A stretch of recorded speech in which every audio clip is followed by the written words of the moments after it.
ਤੋਂ ਬਾਅਦ ਤੁਹਾਨੂੰ ਆਪਾਂ ਸਭ ਨੂੰ ਜੀ ਆਇਆਂ ਕਹਿੰਦੇ ਆ। ਹੁਣ ਆਪਾਂ ਗੱਲਬਾਤ ਕਰਾਂਗੇ ਗੁਰੂ ਨਾਨਕ ਸਾਹਿਬ ਦੇ ਪ੍ਰਕਾਸ਼ ਦਿਹਾੜੇ ਨਾਲ ਸੰਬੰਧਿਤ ਜਿਹੜੀਆਂ ਗੱਲਬਾਤ ਤੁਹਾਡੇ ਨਾਲ ਕਰਨ ਜਾ ਰਹੇ ਹਾਂ। ਸੋ ਜਿਸ ਤਰ੍ਹਾਂ ਕਿ ਅੱਜ ਧੰਨ ਧੰਨ ਸਾਹਿਬ ਸ੍ਰੀ ਗੁਰੂ ਨਾਨਕ ਸਾਹਿਬ ਜੀ ਦਾ ਜੋ ਪ੍ਰਕਾਸ਼ ਦਿਹਾੜਾ ਹੈ, ਸੋ 551ਵਾਂ ਪ੍ਰਕਾਸ਼ ਦਿਹਾੜਾ ਹੈ, ਜਿਸ ਨੂੰ ਦੁਨੀਆ ਭਰ ਦੇ ਵਿੱਚ ਬੜੀ ਹੀ ਸ਼ਰਧਾ ਪੂਰਵਕ ਤਰੀਕੇ ਨਾਲ ਜਿਹੜਾ ਮਨਾਇਆ ਗਿਆ ਹੈ। और खास कर पाकिस्तान ननकाना साहिब जिथे गुरु नानक साहिब का जो जन्म स्थान ननकाना साहिब दे विच उन्हां दे श्रद्धालुआं वल्लों जिहड़ा ये नगर कीर्तन भी सजाया गया, जिस दी वीडियो साडे कोल है वो आपां तुहाडे नाल शेयर करांगे। सो जिस दे विच हज़ारां दी गिनती विच उन्हां दे श्रद्धालुआं ने जिहड़ी है वो शमूलीयत कीती है। सो उन्हां दी जिहड़ी टीचिंग्स ने उन्हां बारे भी आपां तुहाडे नाल सांझ पाउण जा रहे हां। सो असीं चाहांगे कि तुसां नाल इसी तरह बने रहना। देखण सुणन लई तुहाडा सब दा बहुत बहुत शुक्रिया जी। डॉक्टर साहब की विचार ने? देखो, असी सब तो पहला तो अपने सारे व्यूअर्स नूं मुबारकबाद दिंदे हां।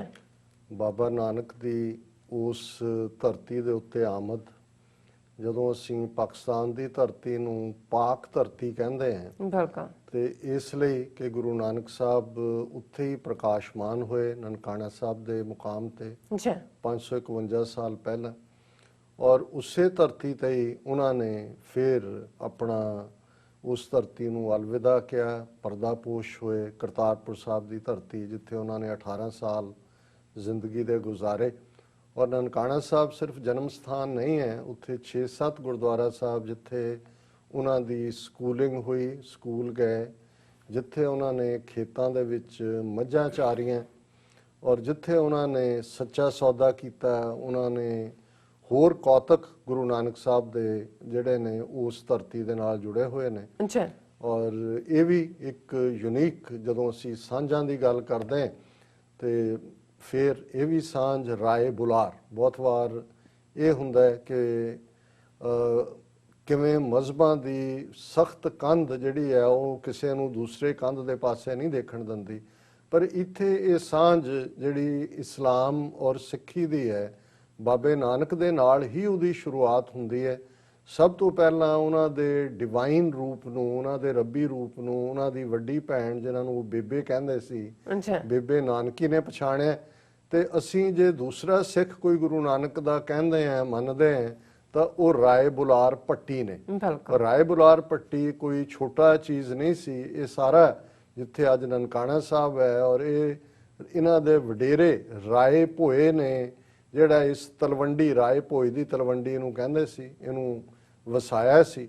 और किवें राय बुलार तक पहुँचदे हैं, जिहड़े राय बुलार उस इलाके दे हज़ारां मुरब्बे ਜ਼ਮੀਨ ਦੇ ਮਾਲਕ ਨੇ, ਜ਼ਾਹਰ ਹੈ ਕਿ ਅਹਿਲਕਾਰ ਹੁੰਦੇ ਨੇ ਉਸ ਪੀਰੀਅਡ ਦੇ ਵਿੱਚ ਵੱਡੇ ਜ਼ਿਮੀਂਦਾਰ, ਔਰ ਉਹਨਾਂ ਨੇ ਵੱਡੇ ਜ਼ਿਮੀਂਦਾਰਾਂ ਨੇ ਆਪਣੀ ਜ਼ਮੀਨਾਂ ਦੀ ਪੈਮਾਇਸ਼ ਦੇ ਲਈ ਫਿਰ ਪਟਵਾਰੀ ਜਾਂ ਦੂਸਰੇ ਉਹਨਾਂ ਦੇ ਨੇ ਰੱਖੇ ਹੁੰਦੇ ਨੇ। ਔਰ ਗੁਰੂ ਨਾਨਕ ਸਾਹਿਬ ਦੇ ਪਿਤਾ ਮਹਿਤਾ ਕਲਿਆਣ ਚੰਦ ਜਿਨ੍ਹਾਂ ਦਾ ਨਾਂ ਸੀ, ਔਰ ਉਹਨਾਂ ਦਾ ਸੰਬੰਧ ਮੁੱਢਲੇ ਤੌਰ ਤੇ ਤਰਨਤਾਰਨ ਦੇ ਨੇੜੇ ਇੱਕ ਪਿੰਡ ਹੈ ਉੱਥੋਂ ਨਾਲ ਸੀ।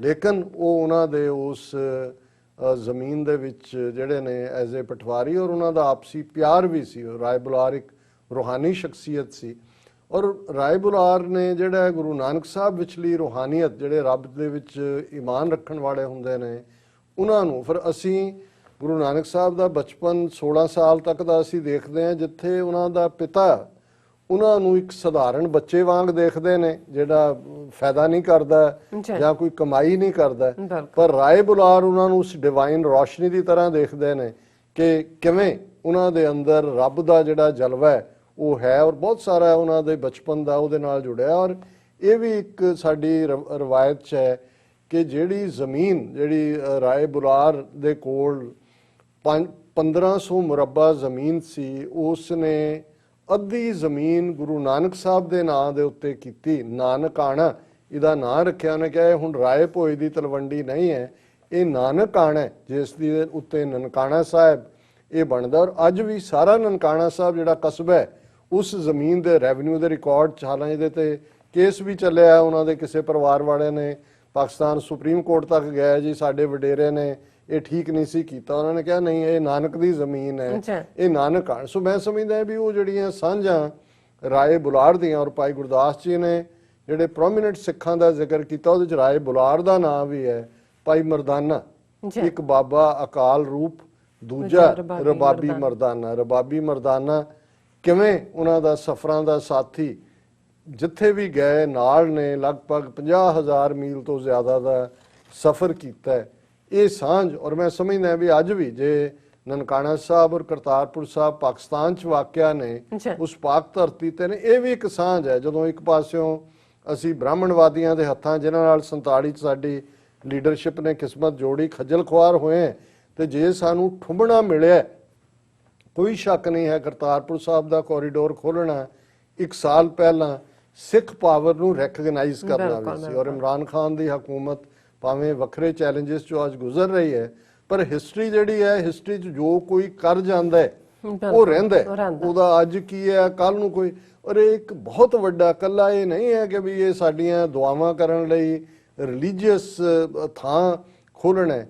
ਇਹ ਜਿਹੜੀ ਦੋਨਾਂ ਕੌਮਾਂ ਦੀ ਸਾਂਝ ਹੈ, ਉਸ ਨੂੰ ਜਿਸ ਅੰਦਾਜ਼ ਦੇ ਵਿੱਚ ਪਕੇਰਿਆਂ ਕੀਤਾ ਹੈ, ਆਪਣੇ ਆਪ 'ਚ ਹੈ। ਬਾਬਾ ਨਾਨਕ ਤਾਂ ਜਗਤ ਗੁਰੂ ਨੇ। ਜਦੋਂ ਭਾਈ ਗੁਰਦਾਸ ਜੀ ਨੇ ਫਰਮਾਇਆ ਜ਼ਾਹਰ ਪੀਰ ਜਗਤ ਗੁਰ ਬਾਬਾ, ਉਹ ਸਾਡੇ ਲਈ ਕਿਸੇ ਲਈ ਪੀਰ ਨੇ, ਕਿਸੇ ਲਈ ਗੁਰੂ ਨੇ, ਪਰ ਗੁਰੂ ਸਾਹਿਬ ਭਾਈ ਗੁਰਦਾਸ ਕਹਿੰਦੇ ਨੇ ਕਿ ਜਗਤ ਗੁਰ, ਪ੍ਰੋਫਿਟ ਆਫ ਹਿਊਮਨ ਕਾਈਂਡ। ਔਰ ਅੱਜ ਮੈਨੂੰ ਖੁਸ਼ੀ ਹੋਈ, ਸਾਡੇ ਮਿੱਤਰ ਡਾਕਟਰ ਅਰਵਿੰਦਰ ਸਿੰਘ ਜਿਹੜੇ ਅਮਰੀਕਨ ਸਿੱਖ ਫੋਰਮ ਰਨ ਕਰਦੇ ਨੇ, ਉਹਨਾਂ ਤੱਕ ਉਹਨਾਂ ਦੀ ਕਮਿਊਨੀਕੇਸ਼ਨ ਵੈਟੀਕਨ ਨਾਲ ਹੈ, ਔਰ ਵੈਟੀਕਨ ਦੇ ਪੋਪ ਵੱਲੋਂ ਖਾਸ ਮੈਸੇਜ ਗੁਰੂ ਨਾਨਕ ਸਾਹਿਬ ਦੇ ਪ੍ਰਕਾਸ਼ ਦੀ ਵਧਾਈ ਦਾ, ਉਹਨਾਂ ਦੀ Pontifical Council for interreligious dialogue ਨੇ Christians and Sikhs nurturing a culture of hope in pandemic times. So ਇੱਕ ਪਾਸੇ ਅਸੀਂ ਇਸਲਾਮ ਦੇ ਨਾਲ ਸਾਂਝ ਔਰ ਪਿਆਰ ਦੀ ਗੱਲ ਕਰਦੇ ਹਾਂ, ਜਿਹੜੀ ਅੱਜ ਵੀ ਜਲਵਾਗਰ ਸੀ ਨਨਕਾਣਾ ਸਾਹਿਬ, ਜਿੱਥੇ ਹਜ਼ਾਰਾਂ ਦੀ ਗਿਣਤੀ 'ਚ ਪਾਕਿਸਤਾਨੀ। ਔਰ ਜਦੋਂ ਮੈਂ ਕਰਾਊਡ ਵੀ ਦੇਖ ਰਿਹਾ, ਭਾਰਤ ਵਾਲੇ ਪਾਸਿਓਂ ਤਾਂ ਸਿਰਫ 450 ਨੂੰ ਉਹਨਾਂ ਨੇ ਆਣਾ ਅਲਾਉ ਕੀਤਾ, ਵੱਡੀ ਗਿਣਤੀ 'ਚ ਡਾਇਸਪੋਰਾ ਸਿੱਖ ਔਰ ਪਾਕਿਸਤਾਨੀ, ਜਿਨ੍ਹਾਂ ਦੇ ਵਿੱਚ ਪਿਸ਼ਾਵਰ ਤੋਂ, ਸਿੰਧ ਤੋਂ ਵੱਡੀ ਗਿਣਤੀ 'ਚ ਸਿੰਧੀ ਜਿਹੜੇ ਨੇ ਉਹਦੇ 'ਚ ਸ਼ਮੂਲੀਅਤ ਕਰਦੇ ਨੇ, ਔਰ ਜ਼ਾਹਰ ਹੈ ਲੋਕਲ ਤਾਂ ਸਾਰੇ ਹੈ ਹੀ ਨੇ। ਸੋ ਹਾਲਾਂ ਮੈਨੂੰ ਥੋੜਾ ਜਿਹਾ ਲੱਗਾ ਵੀ ਕੁਛ ਦੇ ਮਾਸਕ ਥੱਲੇ ਨੇ, ਕੁਛ ਦੇ ਵੱਡਾ ਇਕੱਠ ਹੈ ਔਰ ਰੀਸਪਰੈਡ ਵੀ ਹੋ ਰਿਹਾ, ਪਰ ਹੁਣ ਜਿੱਥੇ ਫੇਥ ਦੀ ਦੁਨੀਆ ਆ ਜਾਂਦੀ ਆ, ਉੱਥੇ ਲੌਜਿਕ ਤਾਂ ਪਿੱਛੇ ਚਲਾ ਜਾਂਦਾ। ਲੇਕਿਨ ਮੈਂ ਸਮਝਦਾ ਵੀ ਉੱਥੇ ਆਤਿਸ਼ਬਾਜ਼ੀ ਵੀ ਹੁੰਦੀ ਹੈ ਵੱਡੇ ਪੈਮਾਨੇ ਤੇ, ਔਰ ਪਾਕਿਸਤਾਨ ਦੀ ਹਕੂਮਤ ਵੱਲੋਂ ਇਹ ਪੂਰਾ ਅਲਾਉ ਕੀਤਾ ਗਿਆ। ਜਦੋਂ ਕਿ ਮੈਨੂੰ ਕਿਸੇ ਹੋਰ ਮੁਲਕ ਦੇ ਹਵਾਲੇ ਨਾਲ ਕੋਈ ਕਹਿ ਰਿਹਾ ਸੀ ਕਿ ਜੀ ਬਾਕੀ ਚੱਲ ਰਿਹਾ, ਪਰ ਗੁਰਦੁਆਰਿਆਂ 'ਚੋਂ ਅਲਾਉ ਨਹੀਂ ਕਰਦੇ ਕਿ ਜੀ ਤੁਸੀਂ ਇਕੱਠ ਕਰ ਸਕੋ। ਸੋ ਭਾਰਤ ਦੇ ਹਵਾਲੇ ਨਾਲ ਵੀ ਕੁਝ ਥਾਵਾਂ ਤੇ ਐਸਾ ਦੇਖਣ 'ਚ ਆਇਆ। ਸੋ ਇਹ ਜਿਹੜਾ ਵੈਟੀਕਨ ਵੱਲੋਂ ਮੈਸੇਜ ਹੈ, ਉਹਦੇ 'ਚ ਉਹਨਾਂ ਨੇ ਇਹ ਕਿਹਾ ਕਿ ਭਾਈ ਇਹ ਜਿਹੜਾ may the celebration of this sacred festival which commemorates the birth of light, ਨੂਰ ਦਾ ਜਨਮ ਹੋਣਾ, ਨੂਰ। ਔਰ ਜਦੋਂ ਬਰਥ ਆਫ ਲਾਈਟ ਵੈਟੀਕਨ ਨੇ ਇਸਤੇਮਾਲ ਕੀਤਾ ਤੇ ਇੱਕਦਮ ਮੇਰਾ ਧਿਆਨ ਅਲਾਮਾ ਇਕਬਾਲ ਦੇ ਜਿਹੜੀ ਨਾਨਕ ਨਜ਼ਮ ਉਹਨਾਂ ਨੇ ਬਾਂਗੇ ਦਰਾਜ ਕਹੀ ਲਿਖੀ ਹੈ, ਗੁਰੂ ਨਾਨਕ ਸਾਹਿਬ ਨੂੰ ਜਿਹੜੀ ਟ੍ਰਿਬਿਊਟ ਦਿੰਦੇ ਆ, ਤੇ ਫਿਰ ਉਹਦੇ 'ਚ ਉਹਨਾਂ ਨੇ ਉਹ ਜਿਹੜੀ ਜਦੋਂ ਲਾਈਨ ਕਹੀ ਕਿ ਬੁੱਤ ਕਦਾ ਫਿਰ ਬਾਦ ਮੁੱਦਤ ਕੇ ਮਗਰ रोशन हुआ नूरे अब्राहम से आजर का घर रोशन हुआ। ਨੂਰੇ ਅਬਰਾਹਮ, ਨੂਰ ਦੀ ਗੱਲ, ਡਿਵਾਈਨ। ਤੇ ਪੋਪ ਵੀ ਜਿਹੜਾ ਹੈ ਉਹਨਾਂ ਨੂੰ ਉਹ ਕਹਿ ਰਿਹਾ, ਔਰ ਉਹੀ ਅਲਾਮਾ ਇਕਬਾਲ ਨੇ ਫਿਰ ਜੋ ਕਿਹਾ ਉਸ ਦਾ ਕੋਈ ਪੈਰਲਲ ਨਹੀਂ ਹੈ ਇਸ ਤੋਂ ਬਿਹਤਰ ਕਿ ਫਿਰ ਉਠੀ ਆਖਰ ਸਦਾ ਤੌਹੀਦ ਕੀ ਪੰਜਾਬ ਸੇ। ਕਿ ਬੁੱਧ ਦੀ ਗੱਲ ਕੀਤੀ ਕਿ 2000 ਸਾਲ ਬਾਅਦ ਬੁੱਧ ਤੋਂ ਇਹਨਾਂ ਬੁੱਤ ਕਦਾ, ਇਹਨਾਂ ਬੁੱਤ ਪ੍ਰਸਤਾਂ ਦੇ ਮੁਲਕ ਦੇ ਵਿੱਚ ਇੱਕ ਉੱਚੀ ਡਿਵਾਈਨ ਆਵਾਜ਼ ਉੱਠੀ, ਤੌਹੀਦ, ਸਾਹਿਬ ਮੇਰਾ ਏਕੋ ਹੈ, ਏਕੋ ਹੈ ਭਾਈ, ਏਕੋ ਹੈ। ਵਹਾਦਤ ਦੀ ਗੱਲ ਕਿ ਨਾਨਕ ਨੇ ਜਿਸ ਜ਼ਮੀਨ ਪਰ ਵਹਾਦਤ का गीत गाया, ਮੇਰਾ ਵਤਨ ਵਹੀ ਹੈ, ਮੇਰਾ ਵਤਨ। ਔਰ ਅੱਜ ਜਿੱਥੇ ਇੱਕ ਪਾਸੇ ਉਹਨਾਂ ਨੇ ਵਾਘਾ ਬਾਰਡਰ ਦੇ ਉੱਤੋਂ ਔਰ ਕਰਤਾਰਪੁਰ ਕੋਰੀਡੋਰ ਖੋਲ੍ਹਣ ਤੋਂ ਨਾ ਕੀਤੀ ਹੋਈ ਹੈ, ਦੂਸਰੇ ਪਾਸੇ ਅਸੀਂ ਦੇਖ ਰਹੇ ਹਾਂ ਕਿ ਪਾਕਿਸਤਾਨ ਦੇ ਵਿੱਚ ਜਿਸ ਤਰ੍ਹਾਂ ਉਹਨਾਂ ਦਾ ਸਾਰਾ ਐਵੈਕੂਏਸ ਟਰਸਟ ਪ੍ਰਾਪਰਟੀ ਬੋਰਡ, ਉਹਨਾਂ ਦੇ ਆਫੀਸ਼ੀਅਲ ਜਿਨ੍ਹਾਂ ਨੂੰ ਆਨਰ ਵੀ ਕੀਤਾ ਗਿਆ, ਔਰ ਅਸੀਂ ਕਿਉਂਕਿ ਸਾਡੇ ਕੋਲ 5 ਘੰਟੇ ਦੀ ਉਹਦੀ ਸਾਰੀ ਲਾਈਵ ਫੁਟੇਜ ਆਈ ਹੈ, ਉਹ ਸਾਡੀ ਟੀਮ ਉਹਦੇ ਤੇ ਵਰਕ ਕਰ ਰਹੀ ਹੈ, ਅਸੀਂ ਉਹਨੂੰ ਪੂਰਾ ਚਲਾਵਾਂਗੇ ਜਿਵੇਂ ਵੀ। ਲੇਕਿਨ ਅਸੀਂ ਜਸਟ ਇਹ ਜਲਵਾਗਰ ਦਿਖਾਉਣ ਦੇ ਲਈ ਕਿ ਵੀ ਉੱਥੇ ਅੱਜ ਕਿਸ ਕਿਸਮ ਦਾ ਮਾਹੌਲ ਸੀ, ਉਹ 2-2.5 ਮਿੰਟ ਦੀ ਜਿਹੜੀ ਵੀਡੀਓ ਨਨਕਾਣਾ ਸਾਹਿਬ ਦੀ, ਜਿਹਦੇ 'ਚ ਕੁਝ ਸ਼ਾਟ ਬਾਹਰ ਨਗਰ ਕੀਰਤਨ ਦੇ ਨੇ, ਕੁਝ ਅੰਦਰ ਦੇ ਨੇ, ਔਰ ਫੁੱਲ ਜਿਹੜੀ ਹੈ ਉਸ ਨੂੰ ਐਡਿਟ ਕਰਕੇ ਬਹੁਤ ਜਲਦ ਜਿਹੜਾ ਉਹ ਚਲਾਇਆ ਜਾਏਗਾ। ਮੈਂ ਆਪਣੀ ਟੈਕਨੀਕਲ ਟੀਮ ਨੂੰ ਕਹਾਂਗਾ ਉਹ ਚਲਾ ਦੇਣ, ਔਰ ਅਸੀਂ ਇੱਕ ਵਾਰ ਫੇਰ ਜਿਹੜੀਆਂ ਸਾਂਝਾਂ ਬਾਬੇ ਨਾਨਕ ਨੇ ਤੌਹੀਦ ਦੀਆਂ ਸਾਡੀਆਂ ਰੱਖੀਆਂ ਨੇ। ਅੱਜ ਜਿਹੜੇ ਚੈਲੰਜਸ ਨੇ ਕਿਸਾਨਾਂ ਦੇ ਨਾਲ ਜੋ ਸਲੂਕ ਚੱਲ ਰਿਹਾ ਹੈ, ਸਿੱਖ ਕੌਮ ਆਪਣੀ ਆਜ਼ਾਦੀ ਦੀ ਲੜਾਈ ਲੜ ਰਹੀ ਹੈ ਦਰਿਆਏ ਜਮਨਾ ਤੋਂ ਵਾਹਗਾ ਤੱਕ, ਇੰਡੀਪੈਂਡੈਂਟ ਸੋਵਰਨ ਨੇਸ਼ਨ ਖਾਲਿਸਤਾਨ ਦੇ ਲਈ ਵੀ। ਔਰ ਇਹੀ ਜਿਵੇਂ ਗੁਰੂ ਨਾਨਕ ਇੱਕ ਬ੍ਰਿਜ ਸਨ ਸਾਂਝ ਦਾ ਦੋ ਤਹਿਜ਼ੀਬਾਂ ਦੋ ਕੌਮਾਂ ਦੇ ਵਿਚਾਲੇ, ਇਵੇਂ ਹੀ ਸਿੱਖ ਕੌਮ ਔਰ ਖਾਲਿਸਤਾਨ ਦਾ ਮੁਲਕ ਉਹ ਬਫਰ ਸਟੇਟ ਹੋਏਗਾ। ਇਹ ਜਮਨਾ ਪਾਰ ਦੀ ਬ੍ਰਾਹਮਣਵਾਦੀ ਵਿਚਾਰਧਾਰਾ, ਗੰਗਾ ਜਮਨਾ ਦੇ ਪੁੱਤਰ ਔਰ ਗੰਗਾ ਜਮਨੀ ਤਹਿਜ਼ੀਬ ਜਿਹਨੂੰ ਆਪ ਹੀ ਕਹਿੰਦੇ ਨੇ, ਔਰ ਇਧਰ ਸਾਡੇ ਵਾਹਗਾ ਔਰ ਹੁਸੈਨੀ ਵਾਲਾ ਦੇ ਪਾਰ ਸਾਡੇ ਪਾਕਿਸਤਾਨੀ ਤਹਿਜ਼ੀਬ, Pakistani Islamic Republic of Pakistan. ਅਸੀਂ ਇੱਕ ਅਮਨ ਦਾ ਸੁਨੇਹਾ, ਇਸੇ ਲਈ ਕਰਤਾਰਪੁਰ ਸਾਹਿਬ ਕੋਰੀਡੋਰ ਨੂੰ ਯੂਨਾਈਟਿਡ ਨੇਸ਼ਨ ਸੈਕਟਰੀ ਜਨਰਲ ਨੇ ਵੀ ਜਿਹੜਾ ਹੈ ਉਹ corridor of peace, corridor of love ਕਿਹਾ ਸੀ।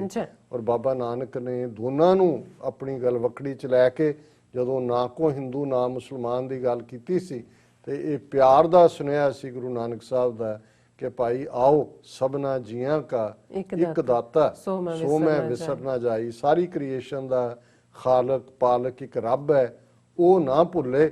ਨਫ਼ਰਤ ਛੱਡੋ, ਪਿਆਰ 'ਚ ਇੱਕ ਦੂਸਰੇ ਨੂੰ ਪਿਆਰ ਗਲਵਕੜੀ ਚਲਾਓ। ਉਹ ਦੇਖੋ ਖਾਲਕ ਖਲਕ ਖਲਕ ਮੈਂ ਖਾਲਕ ਪੂਰ ਰਹੋ ਸਭ ਥਾਈ। ਖਲਕਤ ਦੀ ਸੇਵਾ ਹੀ ਜਿਹੜੀ ਹੈ ਉਹ ਸਭ ਤੋਂ ਵੱਡੀ ਹੈ। ਔਰ ਅਵਲ ਅੱਲਾਹ ਨੂਰ ਉਪਾਇਆ ਕੁਦਰਤ ਕੇ ਸਭ ਬੰਦੇ, ਏਕ ਨੂਰ ਤੇ ਸਭ ਜਗ ਉਪਜਿਆ ਕੌਣ ਭਲੇ ਕੋ ਮੰਦੇ। ਜੇ ਗੁਰੂ ਨਾਨਕ ਉਸ ਨੂਰ ਚੋਂ ਆਏ ਨੇ, ਨੂਰੇ ਅਬਰਾਹਮ ਨੇ, ਤੇ ਫਿਰ ਉਸ ਨੇ ਅੱਗੋਂ ਲੋਕ ਖਲਕਤ ਨੂੰ ਵੀ ਉਸ ਨੂਰ ਦੀ ਗੱਲ ਸਮਝਾਈ ਜਿਹੜਾ ਰੱਬ ਹਰ ਇੱਕ ਦੇ ਵਿੱਚ ਰੋਸ਼ਨੀ ਦੇ ਰਿਹਾ ਹੈ, ਰੋਸ਼ਨ ਹੈ, ਪ੍ਰਕਾਸ਼ਮਾਨ ਹੈ। ਔਰ ਮੈਂ ਆਪਣੀ ਟੀਮ ਨੂੰ ਕਹਾਂਗਾ ਕਿ ਉਹ ਵੀਡੀਓ ਚਲਾ ਦੇਣ ਔਰ ਇਹਦੇ ਨਾਲ ਹੀ ਸਾਡਾ ਪ੍ਰੋਗਰਾਮ ਦੀ ਸਮਾਪਤੀ ਹੋਈ ਜੀ। ਮੇਰੇ ਸਾਹਿਬਾ ਮੇਰੇ ਸਾਹਿਬਾ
ਸਾਡੇ ਦਰਸ਼ਕਾਂ ਨੂੰ ਸਾਡੇ ਵੱਲੋਂ ਟੀਵੀ 84 ਵੱਲੋਂ ਫਿਰ ਦੁਬਾਰਾ ਗੁਰੂ ਨਾਨਕ ਸਾਹਿਬ ਦੇ ਪ੍ਰਕਾਸ਼ ਦਿਹਾੜੇ ਦੀਆਂ ਬਹੁਤ-ਬਹੁਤ ਮੁਬਾਰਕਾਂ। ਸਵੀਅਰਸ ਇੱਥੇ ਲੈਣਾ ਤੁਹਾਡੇ ਕੋਲ ਇਜਾਜ਼ਤ। ਸੋ ਅਸੀਂ ਚਾਹਾਂਗੇ ਕਿ ਤੁਸੀਂ ਟੀਵੀ 84 ਦੇ ਨਾਮ ਤੇ ਸਾਨੂੰ ਜਿਹੜੇ ਤੁਹਾਡੇ ਸੁਨੇਹੇ ਨੇ ਜਾਂ ਤੁਹਾਡੇ ਮੈਸੇਜ ਨੇ ਤੁਸੀਂ ਸਾਨੂੰ ਇਸ ਪਤੇ ਤੇ ਭੇਜ ਸਕਦੇ tv84.tv ਤੇ ਜਾਂ SOS tv84. ਤੁਸੀਂ ਭੇਜ ਸਕਦੇ ਹੋ। ਸੋ ਇੱਥੇ ਲੈਣੇ ਆ ਤੁਹਾਡੇ ਕੋਲ ਇਜਾਜ਼ਤ। ਸੋ ਆਪਣਾ ਜਿਹੜਾ ਪ੍ਰੋਗਰਾਮ ਜਿਹੜਾ ਆਪਾਂ ਕੱਲ ਫਿਰ ਦੁਬਾਰਾ ਤੁਹਾਡੇ ਲੈ ਕੇ ਕਚਹਿਰੀ ਦੇ ਵਿੱਚ ਹਾਜ਼ਰ ਹੋਵਾਂਗੇ। ਸੋ ਵਾਹਿਗੁਰੂ ਜੀ ਕਾ ਖਾਲਸਾ, ਵਾਹਿਗੁਰੂ ਜੀ ਕੀ ਫਤਿਹ। ਰੱਬ ਰਾਖਾ।